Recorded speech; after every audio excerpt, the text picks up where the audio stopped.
This is Killer Innovations, a show about ideas, creativity, and how you can innovate.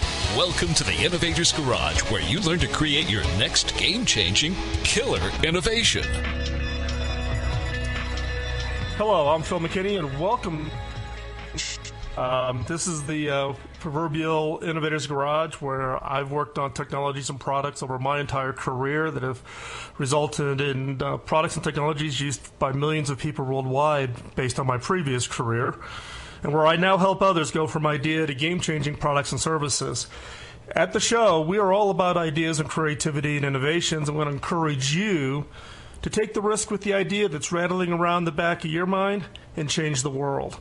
So this week, I got my box of books as part of being a regular attendee at the TED conference. They come every few months. So if you're not familiar with TED stands for Technology, Education, and Design. The TED conference has been going on for some time. Some of you probably have watched some of the TED speeches that are online. TED is an event. They limit it based on the size of the venue to about 1,200 people each year. It's really one of the few events each year that I go to where I'm not hosting an event. So it's not about me, standing up and talking or being the host for a large venue event, but instead it's just me attending like everybody else, and it's really my opportunity to get recharged. It's easy to kind of get wound up in everything in the day-to-day world, but sometimes you just got to take that break. And invariably, they have absolutely phenomenal speakers at TED, which, like I said, many of them that you can watch online. And there's great discussions at these conferences, and it's, like I said, it's really an opportunity to reset the brain. And this set of books from TED was one by Sir Ken Robinson titled Creative Schools. It's published by Viking. I'll actually put a link in the show notes so if you want to find the book. But back in 2006, Sir Ken gave a TED Talk, and the title of the talk was How Schools Kill Creativity. Now, this one TED Talk, it is the most watched TED Talk in the library. And as of last night, when I actually checked it, logged in over at TED to see how many viewers he had, it had 34 million views as of last night. And the basic premise of what Sir Ken talks about is the industrial education model needs to go away. We've taken out kind of the creative sides, the critical thinking skills, and in many educational systems around the world, we've taken out things like art and even music from that element of education. What Ken really argues for is really creating a highly personalized learning model. It's more about not memorizing the facts. Look, we all have our smartphones and our devices, but it's really around creating a personalized level of learning that instills a love for just curiosity and trying things and learning new things way past your school years. Now, his new book is aimed at being read by educators, parents, and please, policymakers. And I would also argue businesses. We in the business world need to take education much more serious. And it goes beyond simply the role of our own kids or our grandkids going to school. But the people that we hire from schools, the people we hire into our businesses, the people we start businesses with, those are the critical resource that's going to take an idea and turn it into reality.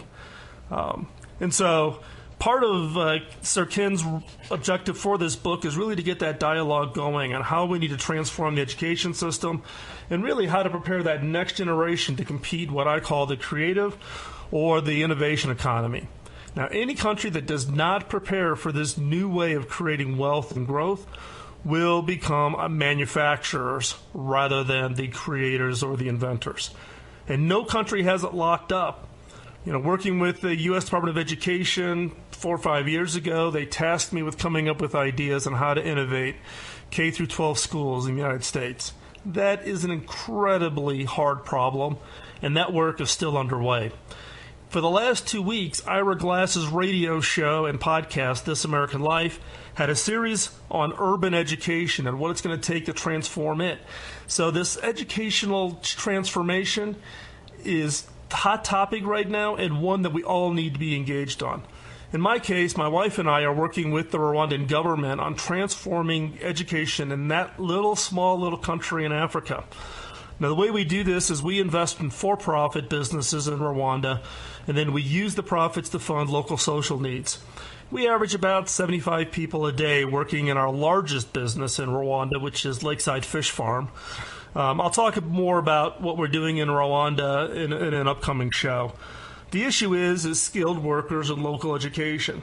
It's no different whether I'm hiring engineers here in the United States or I'm hiring people in Rwanda who have some expertise and skill in aquaculture and fish farming.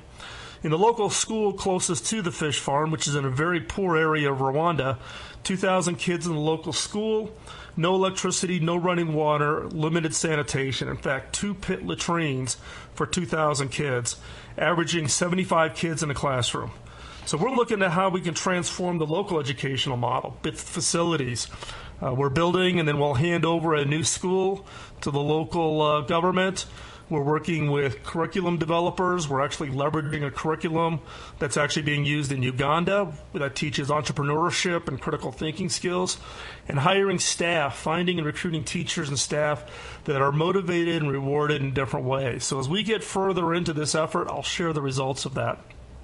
And if you want to learn more about what we are doing, you can go visit a temporary site that we have right now called donatetoPioneer.org. And you can see some of the statistics that we're dealing with in Rwanda. And the challenge here is what is it going to take to transform the educational system? And again, it's not just in the U.S., but it's around the world. In my previous life, I got engaged with ministers of education in a number of countries. The one that I think has made the most progress, I think I've talked about it in previous shows, I know I have in the podcast, was Singapore.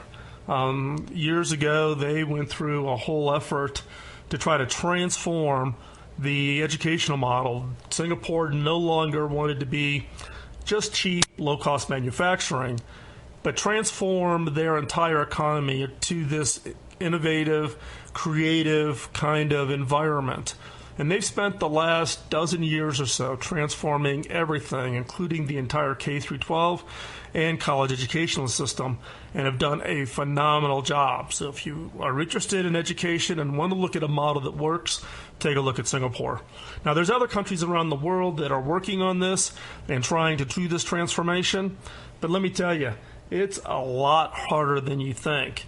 In the case of the project that I've been working on here in the U.S., trying to get local teachers, parents, local administrators, state administrators, federal agencies, all to align on what the transformation need is required is unbelievably hard. It's one of the reasons why my wife and I are working in Rwanda with their educational model. We can actually see the work done. They're open to new ideas. We're bringing not only our views, but experts in the region from Uganda and from Kenya into Rwanda as part of advisors to the work that we're trying to do there. And we're not building an elite school that's private for expats or only the people with means. This is a model that we want to bring to transform the local village schools. And almost 80% of the population in Rwanda lives in the rural areas. And just to give you another statistic, almost half the population in Rwanda is under the age of 14. That is somewhat of a result of the 1994 genocide there. But you have a very young, prime population that's in the educational system, and the success of that country and the success of that region is dictated by what we can do there. So that's part of the work that we're doing, and I'm a big believer and passionate about the education. So our guest today is just that person, though, who's doing it and doing it in the U.S. and has done it for quite some time. He's someone who came from an education background, who's looking to transform the best way for kids to learn. So stay tuned. Don't go anywhere. If you are looking to learn more about ideas and creativity and innovation, you want to stay up on everything we do here at the show, text the word INNOVATE to 33444. If you're outside the U.S., send an email to innovate@ KillerInnovations.com, and I'll send you the 2-hour audio course, Creating Killer Innovations, for free. This will lay you the basic foundation and kind of give you the context of everything that I talk about here in the show, but also allow you to take it and bring it and put it to work for you in your day-to-day activities. So again, the guest today and the topic today is really around education and what is it that each of us can do, whether it's for our own kids, nieces and nephews, our grandkids, but we need to make that investment. We need to bring up that educational level to prepare the workers of the future. So stay right there. You want to stay for the rest of the show. Great ideas. I'm Phil McKinney, and you're listening to Killer Innovations on the BizTalk Radio Network.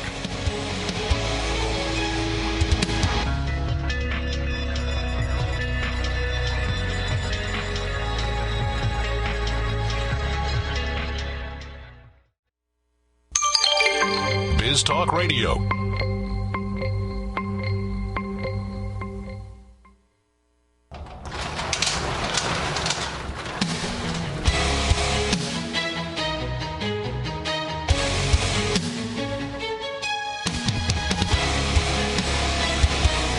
This is Killer Innovations, a show about ideas, creativity, and how you can innovate. Welcome to the Innovator's Garage, where you learn to create your next game-changing killer innovation. The real difference between an innovator and a wannabe is the doing it part. JCPenney, actually, whose very first store is just down the street from me here in Colorado, is famous for saying, "It is always the start that requires the greatest effort." I can't tell you how many innovators I run into who've got the idea, they've written it down, they work on the notebook, but it's the hardest thing of just stepping out and actually doing it. I'm Phil McKinney, and you're listening to Killer Innovations. Our guest today is Paul Zane Pilzer, who is an economist, an author of multiple New York Times bestsellers, last count I think something like 11 books, professor, serial entrepreneur, founding 6 companies, and someone who I got introduced to, we've had long conversations with regards to his interest in education. So, Paul, welcome to the show. Welcome. It's great to be here. Thank you.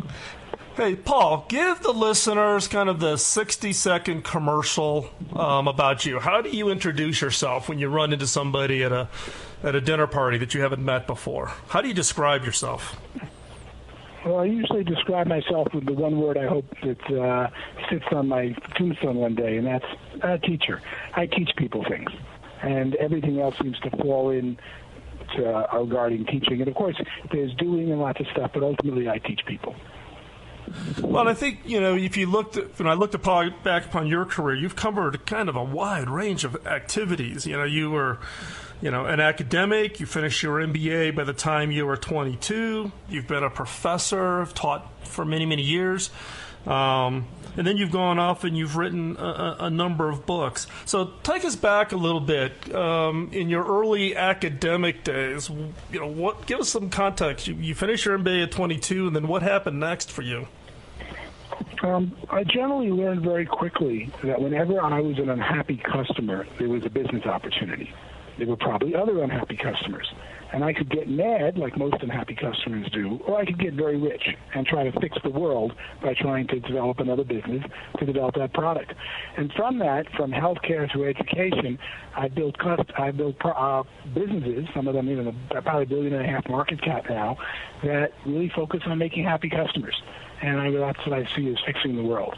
Separately, I like to talk about what I do, promote what I do. That comes down to writing books. I disappear every few years. It seems like I don't think I didn't plan it that way, but I've had very good luck writing 11 books. And then I've spent about a third to half my life in public policy. I had the great fortune of joining the Reagan administration in the 80s, and I've been connected with heads of state, different people, mainly related to the books and being an economist around the world. And again, what I really do for all the people I work with, from CEOs to heads of state, I teach them something. I can still hear President Reagan, explain this to me. And then you find you really don't know it, so you can explain it to somebody who very innocently will say, explain it. And the ultimate person you want to teach it to is a K-8 student. When you can explain what you do, or what you're trying to do to a 5 to 12-year-old, you understand. That actually brings up an interesting point. I've run into a couple of entrepreneurs out in Silicon Valley who've taken the task of literally hiring kindergarten teachers as an advisor when they're preparing their pitch. And if they can't explain it to a kindergarten teacher, who creates constantly creating materials for the younger K through 12 process, then once you can achieve that, then you can actually, a VC can actually understand what you're saying. I don't know what that says about venture capitalists, though. No, it's really anything. If you're going to move the world, you've got to be able to, in less than 10 seconds, explain what you do and why they need it. So, Paul, one thing you and I didn't get a chance to talk about this, and I've always wanted to ask you this question, is that you've kind of got this economic perspective that advances in technology creates a world of unlimited physical resources, which is kind of counterintuitive for a lot of people out there, albeit I come from a tech sector and get exactly what you're saying. But talk me through a little bit of what that view is of technology and what its role is as far as creating this unlimited resources versus kind of some people believe there's a win-loss or zero-sum game out there. Yeah, and very much the same as my regular pattern. When I was first introduced to the zero-sum game, I got upset. I was the youngest MBA in history at the time at Wharton Business School. I was 20 years old getting my MBA, and I walked into macroeconomics class, and they told me, "Welcome to macroeconomics." What is economics? Economics is the study of scarcity. There's a limited supply out there of land, in those days fuel, fresh water, and how we divide it up among ourselves, be it communism, capitalism, socialism, or any other ism, is the study of economics. And I said, whoa, I don't want to be here at Wharton. I got the wrong school. The world I know, when you create something, you add value. You make more food. You make more land by building high-rises on it where there used to be flat farms. We increase the value of everything. And this professor, who later won the Nobel Prize, by the way, for economics, is telling me that it's all about scarcity. That led me on a quest to say, you're wrong, and I wrote a book called Unlimited Wealth. 15 years later, it took me. I had to go through the Reagan administration, 5 years at Citibank, and teaching at NYU for almost 20 years. And finally, I think I got it right in 91 when I wrote a book whose central equation is wealth for the individual or society equals physical resources, how much land you have, how much water, how much oil, times technology. W equals PT. But for most people, they go to school, figure out, get a technology, learn a degree, and W, wealth, equals physical resources times technology. Their T is then constant. They learn something and try to do it all their life. And that's the problem. Wealth equals physical resources times technology, but in history, technology was a constant. For most individuals who go to school, when people tell them, what are you going to be when you grow up, they pick something, they learn the technology and don't learn anything new. And I wrote this book explaining why our abundant economy is growing so fast and how we've learned how to manage technology and how W equals P times T, wealth equals physical resources times technology, but you can improve your technology in your lifetime. And when I wrote this, the book was pretty earth-shattering. There were 3 Larry King Live TV shows. One of the first people I heard on the phone called me up directly to Sam Walton, who's now on the back cover of the book. And from that, I've written a number of books, 11 books, on a lot of different topics, but ultimately I'm probably known for wealth equals physical resources times technology, and we as governments and we as individuals need more T, technology, not more physical resources. Well, it's a great point. I mean, it kind of feeds into one of your other books, which was The Next Millionaires, where you talk about the number of millionaires doubles every decade. And you really kind of a little bit of pushing the point that how ordinary people can become one of them. Well, that's pretty much just focusing on what most people want out of any type of knowledge. Most people are sort of stuck at a stage of I need to get more money in a good way, and money is a good scorecard. And when they understand how the economy works, they think, gee, I'm going to get money not by taking it from someone else. That's tough to do. I'm going to get more money by creating value that wasn't there before. I don't want more gasoline or barrels of oil. I want to go from 20 miles a gallon to 40 miles a gallon with the same amount of oil, and I get twice the driving. And once you start to understand that you individually and you as a society wants more technology, things fall into place. Yeah, hey, Paul, that's great. This is going to lead right into our second segment. Don't go anywhere. Stay right where you're at. I'm Phil McKinney, and you're listening to Killer Innovations.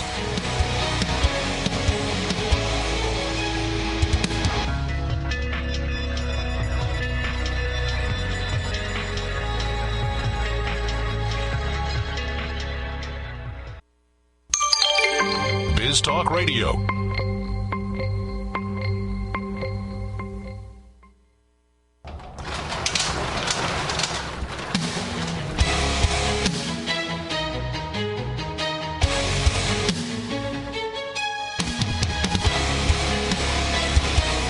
This is Killer Innovations, a show about ideas, creativity, and how you can innovate. Welcome to the Innovator's Garage, where you learn to create your next game-changing killer innovation. If you haven't figured it out yet, I'm a big Walt Disney fan. And when it comes to preparing the next generation, I just love this quote from Walt, which was, "It's a mistake not to give people a chance to learn to depend on themselves while they are young." Today's topic, we're talking about education and preparing youth for the next generation for the competitive workplace that's out there. And we have Paul Zane Pilzer on the phone with us, joining us for this segment. If you've listened to the last segment, you heard a little bit about Paul's background. But what I want to concentrate in this segment, Paul, is for you to share with me and the listeners here what you're working on specifically on how to prepare the kids for the future, given the work that you're doing with some of your new businesses. Well, that pretty much became like all my other businesses. I was an unhappy customer. I have 4 children that are currently in 9th, 8th, 7th, and 6th grade. My wife and I are both academics. I taught gifted students for 21 years at NYU, and I spend my life traveling around the world doing graduation speeches and keynotes, all at educational institutions. So education is more than my hobby. And I had 4 kids. I enrolled them in public school. I tried 1 or 2 in private schools, and I got very, very frustrated. The biggest frustration I had was no audit trail. I'd like to know how my children are doing daily. It couldn't take more than 20 seconds to ask a child walking in the door who was Abraham Lincoln, and at 3 p.m. when they walk out the door, they pass by an iPad, who was Abraham Lincoln. And maybe you'd find out that they're not learning anything about Abraham Lincoln or whatever the lesson plan is. So just on knowing what was going on in schools, I got frustrated. That led me to look closer at the curriculum. And bit by bit, I realized, wow, are we in trouble or wasting our time in K-8 education, which really is the foundation of everyone's learning. But I didn't just do it to go complain. I did it to say, what can I do to fix it? And that's where I started Zaniac Learning. And Zaniac is growing. We were going to do 1 store a month this year, new stores. We're opening in Manhattan in the next 3 weeks, and we'll be doing about 2 stores a month and should be up to 10 stores a month next year. And Zaniac's the first model I've done that won't just, quote, make me more money, because I don't need to make more money, my businesses have done well, but has the chance to change education as we know it literally overnight in the next few years in the United States and overseas. And that's what I'm working on. So Paul, explain to us what Zaniac is. So what is it that you're doing, and why is it so different from everything else you've run across? Well, Zaniac first is killer curriculum. We build and write all our own curriculum. So the first curriculum we wrote was K-8 math. And we built a 12,000 problem math database, and we create a custom workbook and textbook for each child. We measure the 70 concepts in the Common Core math. We then show how your child knows before we touch them for free. We'll tell you how your child does in each concept of Common Core math, and how other children do in the state, the zip code, the country, the world. Then we press a button and print a 100-page workbook for the next 6 weeks for just problems for your child, because we use both ends of the bell curve in math. So that was just our math curriculum, and we measure everything with handwriting. Students do handwriting, we scan the writing, and we deliver unbelievable reporting. So first we built Zane Math. That was our curriculum. Very quickly we noticed we could take a 2nd grader right up to 8th grade math in 2 years or 1 year. And it's not that we're so good, it's how little is actually taught in elementary school math. So we started adding subjects like computer programming, 3D printing, computer-based, game-based learning, even fashion design, and killer robotics. And when we added all these different courses, parents started flocking. Now, what does a Zaniac look like? It's like Disneyland for education. You walk in and you see 50 to 96 brand new silver chairs, brand new iMacs, 6 all-glass classrooms, high ceiling, and it's hip and fun. And the kid rides by and goes, I want to go in there, Mom. And when you go in there, they teach you math, robotics, 3D printing, computer programming, and you just soar. So we found an environment that's a physical environment called a Zaniac Learning Center. We have campuses from coast to coast. And once you walk in there, you go, this is what school should be. But we don't compete with the school, because if you compete with the school in this country, you're in a big political mess. We teach what the school doesn't teach. We teach robotics, 3D printing, Minecraft, game-based learning. And when you're done with our courses, you're saying, Mom, I need to get back to school and learn more math, because I need more math so I can do my fashion design better, or my 3D printing, or my computer programming. And Zaniac, of course, is so much more. When we think of after-school activities from karate to soccer, they're wonderful. I have my kids enrolled in all these things, but frankly, they don't want to do a physical activity every day. They want to do something to supplement their education that they're really excited about, and that is STEM education, science, technology, engineering, and math, at a Zaniac. So you need to see ZaniacLearning.com on the web, or better yet, of course, walk into a Zaniac, and that's what's taking off. We control the environment. We've made a place children want to go, and the only time they're unhappy is when Mom comes to pick them up after the hour and a half or 2 hours is over, and they can come every day, they can come multiple times a week, and it changes their whole view of education. When we open, hey, Paul, one of the things that I think that I found really interesting when you and I talked was who teaches who. Who do you bring these kids into the event, you're running them through a curriculum, but also you find kids that are kind of having in the common levels or areas, but who teaches them? I started when I asked my kid, why are you friends with this kid versus that kid? Why don't you become friends with Phil's kid? And they go, well, this kid taught me something. And I found that my children gravitate to become friends with people who teach them things or they teach things to. And usually that only happens on the playground.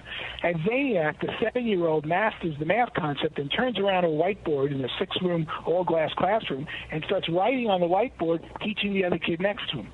The instructors are near peers. The best real teacher for an 8-year-old is an 18-year-old.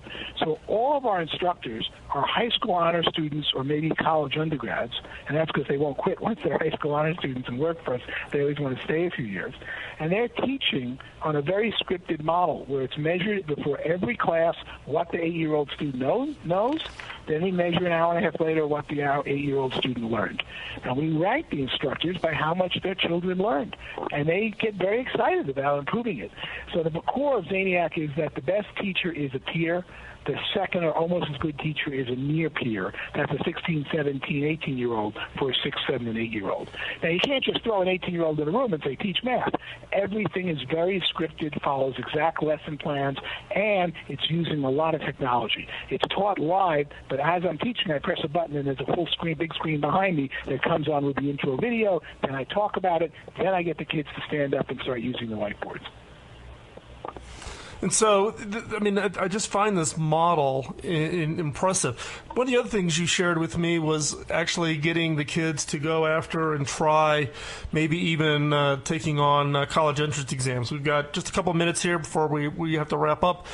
But talk a little bit about that, about getting the kids over some of the test anxieties for entrance exams. Well, our kids are kindergarten to 8th grade, so they're not applying to college. But when we talk to parents, they say, wow, I wish you could have helped out his older brother or his older sister with the SAT exam. So what we did is we wrote a gamified SAT program, which is a lot of fun. And we're teaching it to 6 to 12-year-olds, and they can use the SAT to get into Johns Hopkins and the advanced kid programs. But what they really do is they master the SAT as some kind of fun game to beat, because they learn how to beat it on games. And we teach them vocabulary and teach them the math, and we can get them years ahead. Then when they're in high school, and they should be studying and learning things in high school and growing up and going through puberty, they're not so worried about the SAT, because that's something they learned back at age 7, 8, 9, 10 on a leisurely basis and had a lot of fun doing the SAT. Plus, it's killer when you see 10 Zaniac 11-year-olds walk into a big room with 1,000 high school students to take the SAT or ACT exam. We've made it fun for them years in advance and taken the pressure out. I don't know if I could have survived that intimidation, having a 11-year-old sitting next to me while I was taking my entrance exams back when I was applying to college. Ultimately, we do this at a fraction of a Princeton Review, a Kaplan, or more importantly, what a public school pays. That's where we're using technology, and we're giving great opportunities to high school honor students to teach. So, Paul, if people want to follow you and keep track of what you're doing, what's the best way for them to find you? I would say my side, I'd like you to go to paulsdanepilsner.com, but Wikipedia is probably the best thing because it not only includes my economic theories and things I try to put up there, which usually get taken down, it includes thousands of other people who collaborate, who don't like my books or are challenged by them. So I always recommend Wikipedia is probably the best place to start to really follow somebody positive and negative in the world today. And if they want to see what's going on over at Zaniac, what's the web address for Zaniac? ZaniacLearning.com. We're the only Zaniac. All you have to do is Google Zaniac, Z-A-N-I-A-C, and you'll see, and the website ZaniacLearning.com, or there'll be a Zaniac soon in your town. So if you're in a major city, within a year now, we'll have a Zaniac, lots of places. Perfect. Paul, thanks a lot. Really appreciate you coming in. And for listeners, I hope that opened your eyes a little bit. When we come back, I've got a killer question to challenge you with. I'm Phil McKinney, and this is Killer Innovations on the BizTalk Radio Network.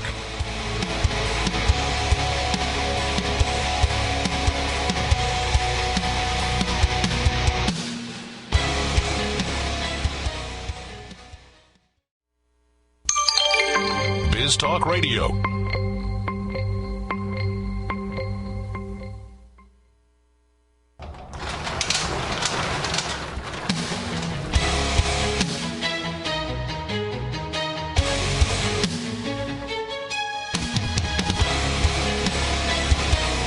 This is Killer Innovations, a show about ideas, creativity, and how you can innovate. Welcome to the Innovator's Garage, where you learn to create your next game-changing killer innovation. So how are you doing with the weekly creative muscle exercises? My objective is to give you challenges each week that'll cause you to exercise your creativity. So get out your Moleskine or whatever you use to capture your ideas, whether it be the Evernote app on your smartphone or tablet, the back of a napkin, a scrap piece of paper, whatever it is, and just carry it with you. And get in the habit of writing down whatever inspires you, or as you heard Paul talk about in the earlier segment, about whatever frustrates you. Because if you're frustrated, that identifies an opportunity. And as each week goes by, if you keep up exercising each week, it does become easier. I'm Phil McKinney, and you're listening to Killer Innovations. Questions are a mind hack. Your brain cannot stop from answering it. So what's the mind hack for this week? What are the unanticipated uses of my product? Again, what are the unanticipated uses of my product? Not all interesting discoveries have an obvious application. Now, if you believe you have something, but you're not sure what exactly it's going to be good at, don't give up. Many innovations languish in labs for years until they're matched to a product. There's a podcast I did earlier in the year around this invention that was being done in World War II to try to find an alternative to rubber. A lot of work going in because of the rubber shortages during the war. This one particular invention didn't really meet the qualifications to be a rubber alternative, but people thought it was interesting, and it bounced around for years until finally it ended up at a toy store, and we now know it as Silly Putty. And now Silly Putty is used for things like physical therapy, the exercising of hands after some kind of accident or surgery. Other inventions that you never quite truly understood what it could do, one would be Teflon. Teflon was invented in 1938, but it didn't coat really its first pan until 1954. Fast forward it, another decade later, and Teflon was used on the outside of the Apollo rockets to help ensure nothing stuck to it where it didn't belong. And now we see Teflon and its application all over. So its original discovery is not how it actually was being used. Take Post-it notes. Post-it notes was really built on using a not so very good glue. In fact, a glue that would fail all, quote, normal characteristics that you would apply to it. And that would include, things like it'd be sticky, it would stay put, all those kinds of characteristics. But in this case, this glue, you could tack something down and you could peel it off. It wouldn't actually hold anything for a very long period of time. And it took 5 years at 3M to get any support for the concept or to even find a potential profitable use for it. And now I can sit here at my desk and I can see pads of Post-it notes all over the place. They've become kind of the mainstay of the office environment, or at least for me as an innovator and a creator, I use Post-it notes, by the boxfuls. In the case of my previous role as the CTO at Hewlett-Packard, HP had a breakthrough with super accurate thermometer that was created at HP Labs. This was accurate to unbelievable accuracy. The problem was, okay, great, we invented this in a lab, and this was done way before I was there, back in the 60s and 70s as part of some other work that was going on. And it could measure the fluctuations in temperatures down to, like I said, an unbelievable accuracy. But there was clearly no use for it until those thermometers were given away to oceanographers. And these thermometers were put out into buoys all over the world and collected the data and would send the data back, again, at a very good level of accuracy. So it wasn't just a single temperature. It was, I don't remember if it was 4 or 5 digits, 6 digits to the right accuracy. What we now learn, though, is from that data, we have now the most accurate data of temperature changes in the ocean going back multiple decades. When that thermometer was first invented, nobody understood what it was going to be used for. When it was given away to some scientists to go figure it out and people started throwing them into the ocean, it actually created a wealth of data and a wealth of information at an accuracy level never before understood that allowed us to really understand what was changing in our oceans. So if you have an idea that is new and interesting and has some unique properties, have the confidence that you will find a use for it. In some cases, you have to give it away, like the thermometers, or you have to make it available for other people outside of your organization to experiment with it. It's that kind of opening the door, because what you tend to find inside of an organization are those that really get locked in. So have patience. It can take a while before those needs emerge. So the sparking points: do you have a customer who can benefit from the unanticipated use of a product? And how could you identify a potential group of such customers? Next question is, what's the most unusual way you've ever seen your product utilized? Go out there and see what customers are doing with it. And then how could you encourage others to find out about the unanticipated uses of your products? Do you give it away and let people go play around and experiment?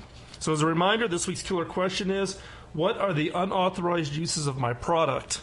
So this week's creative muscle exercise is to identify 3 ways someone could use your product or service in a way you didn't anticipate, and then come up with 5 ways to serve the needs of those users. So get your notebook out, exercise your muscle.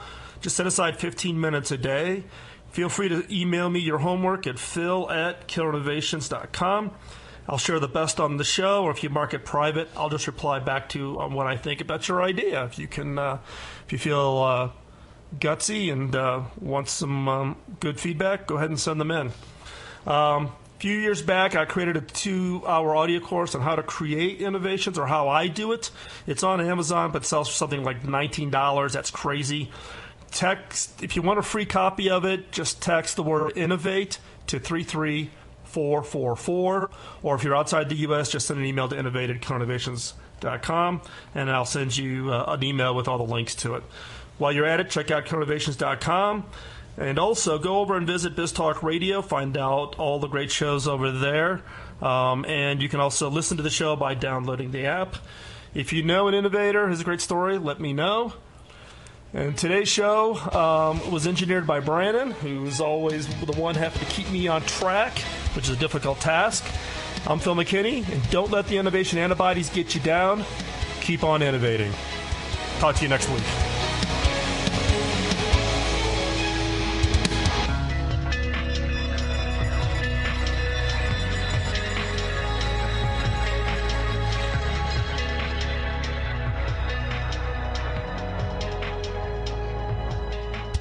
The opinions you hear on Biz Talk Radio are those of the hosts, callers, and guests, and do not necessarily reflect those of this station, Biz Talk Radio, its management, or advertisers. The information on Biz Talk Radio does not constitute a recommendation, offer, or solicitation to buy or sell any product or service. If you have any questions about Biz Talk Radio, contact us at 817-274-1609 or at biztalkradio.com.